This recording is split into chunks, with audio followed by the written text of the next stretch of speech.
If I told you my story, you would hear hope.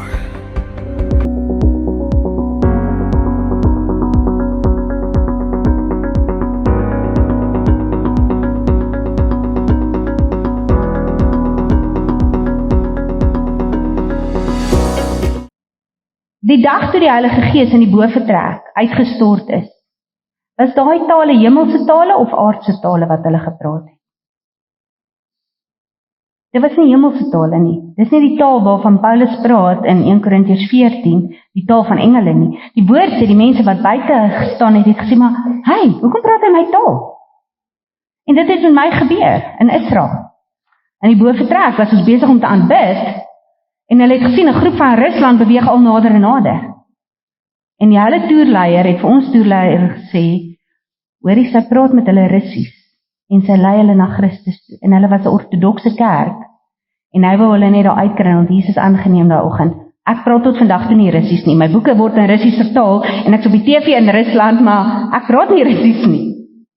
Maar daai dag het hy dit toegelaat. So, baie keer is dit wat hy deur ons wil doen, is jy nie eers bewus van nie, because it's him. Dit gaan nie oor die desire vir die gifts nie. Dit gaan oor die desire vir die giver. En ons ontvang dit. Elkeen van sy kinders ontvang dit. Want dis wat hy vir ons sê in Lukas 11. As julle wat slegte ouers is, weet, om nie vir jou kind 'n klip te gee as hy brood vra nie. Hoeveel te meer sal die Vader nie die Heilige Gees vir ons gee nie. Wat baie keer gebeur is, ons ontvang die Heilige Gees, maar ons bly net enkel diepte, soos in Esegiel 47. Dis ons gemaklik om in die vlak water te speel. Want as jy skielik moet bid vir 'n dooie, jy ry verby 'n ongelukstoneel en die Heilige Gees sê stop, draai terug, gaan bid. Dan sê nee Here, die ambulans is klaar daar. Maar wat as hy jou wil gebruik? En dis hoekom die Here besig is om mense te translate, want die ouer daar sit en dit moet doen dit nie. Ek onthou die heel eerste keer toe ons Indonesië toe gaan, daar's 'n mediese dokter van Amerika wat in Bali bly, die Here het hulle soontoe gestuur. En daar verskyn Jesus elke dag aan duisende. En ons is so opgewonde om al hierdie getuienisse te hoor. En ons sit en ons het hierdie gesprek met hom van, ja, ons sien dit nie in ons westerse lande nie. Dat Jesus verskyn in mosques, Jesus verskyn in huise, dis so algemeen. En ons sien die vrug in hulle lewens. Dis nie hoor jy hulle vertel vir jou, maar daar gebeur niks. Jy kan dit sien, jy beleef dit. En ons is so opgewonde en hy sê, it doesn't excite me, it makes me super sad. En ons dog toe, maar jy het alles in Amerika gelos, jy is een wat baie meer excited moet wees. I said, because he has to come back and do it again. Because we are too weak and lazy as his church. En dit het met my gepraat. Want dit is die waarheid. Hy het gesê, gaan julle begin in jou Jerusalem, Judea, Samaria, to the ends of the earth. I'm going away. I'm giving you this helper. So you can be the witness.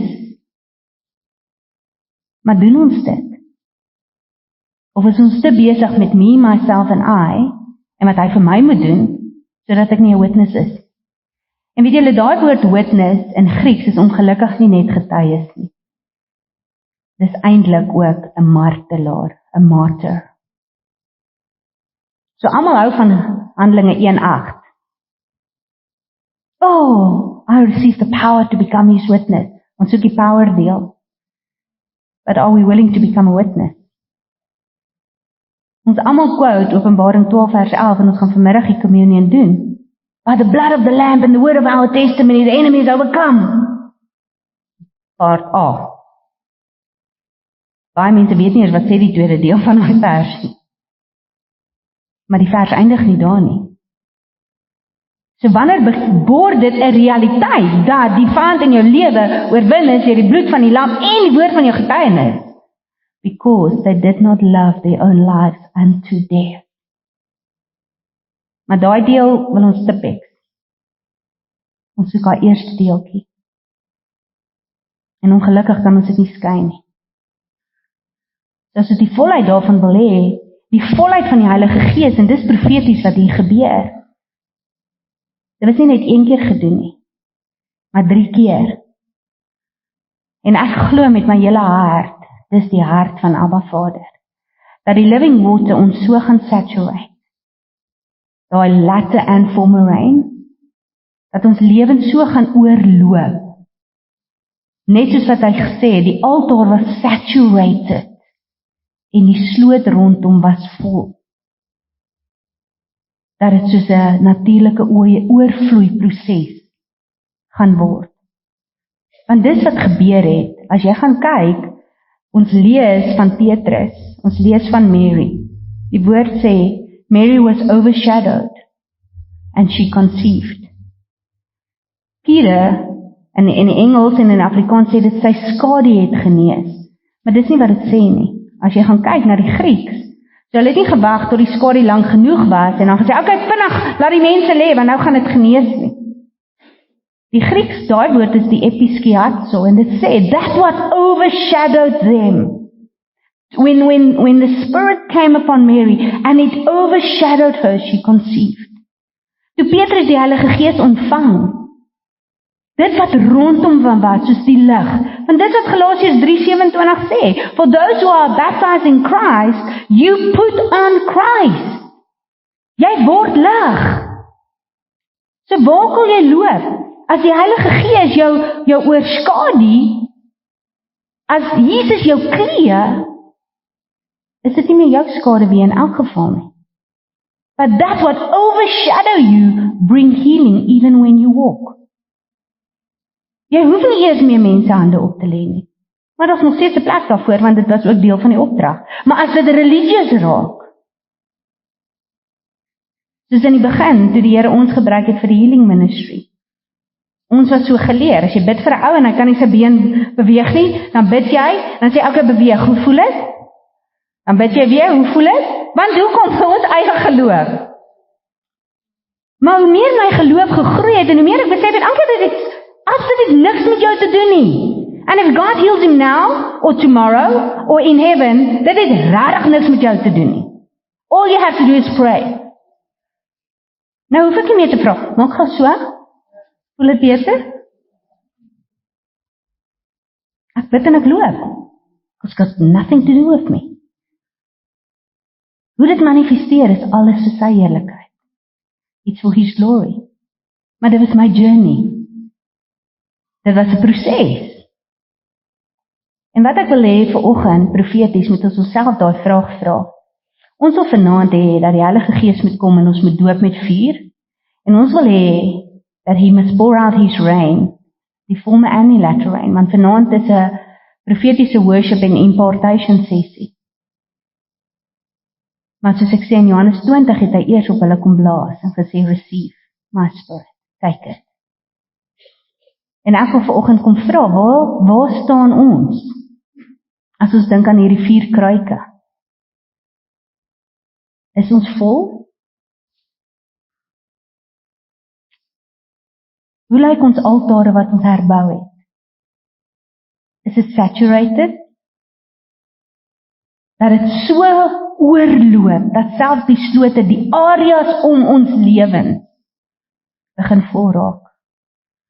As hulle my in 'n hotel wil inboek, dan sê ek altyd nee, sit my asseblief in 'n huis where there's a purpose. Want hoekom? Die feit dat jy in iemand se huis kan oornag, beteken something will flow out of his throne room through you into that home.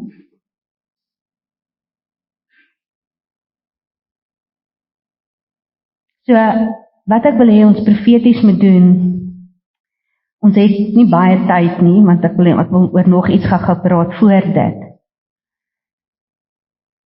Wat ons gaan doen aan die einde, is Esegiel 47 elkeen lees.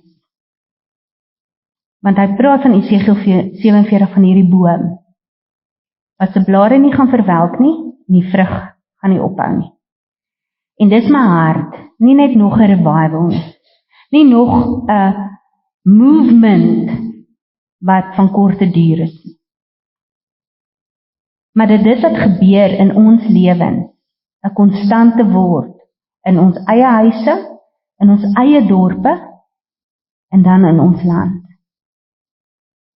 Maar dan kan ons nie net enkel diepte staan. Dan moet ons swem in die living water.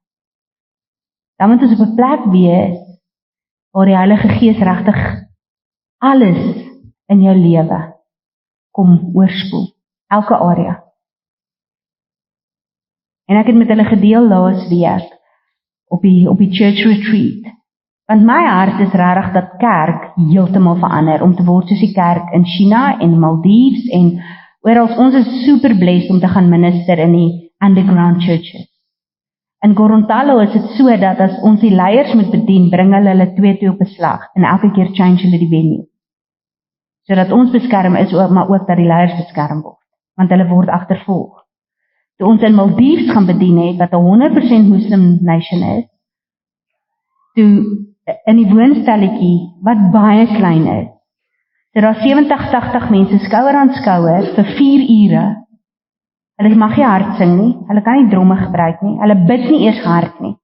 Want as die buurman dalk kan hoor, daar's 'n kerk, word hulle almal onmiddellik toegesluit. Maar weet julle die krag van God deur hulle lewens?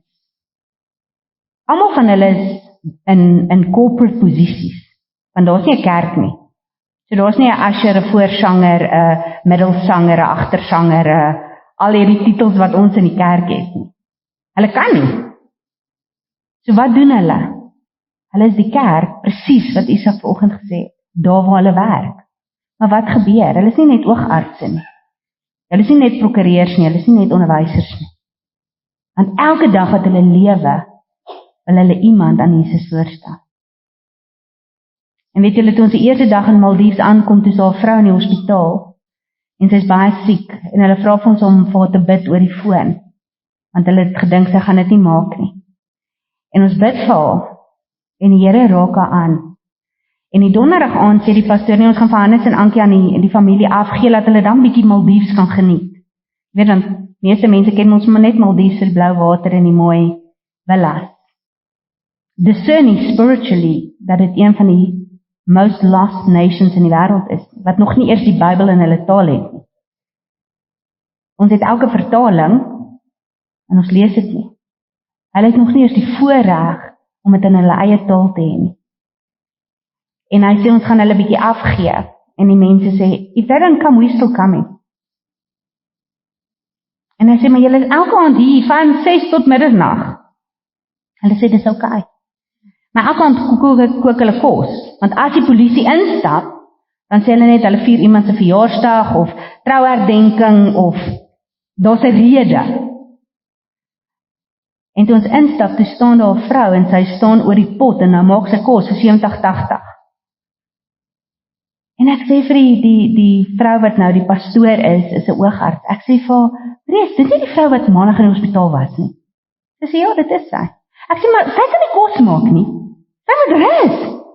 En ek gaan na haar toe en ek sê, "Jy is die een wat moet rus. Jy kom nou net na die hospitaal. Ons het nie geweet of jy gaan leef nie." En sy sê, "If I'm alive to serve my king, I don't want to miss any opportunity to do so." Dis die Heilige Gees wat 'n realiteit is vir haar. Sy is so gesaturate. Sy kan nie help nie. Dis al wat sy ken. I want to be a blessing. I want to touch one life. Waar staan ons? Toe Jesus die water in wyn gemaak het Maria vir hulle gesê, doen presies wat hy vir julle sê om te doen. En sy opdrag was, maak die kruike vol tot die brim, tot die top. Nie half nie. Nie 'n bietjie nie. En soos wat hulle obedient was, soos wat hulle gehoorsaam die kruike vol gemaak het, sê die woord, hulle het uitgeskep en soos wat hulle het geskink het, was dit die beste wyn. Ons weet, die water en die wyn is die Heilige Gees. Maar baie van ons sien nie die wyn, sien nie die vuur. Ons het almal die Heilige praising my Savior all the day long.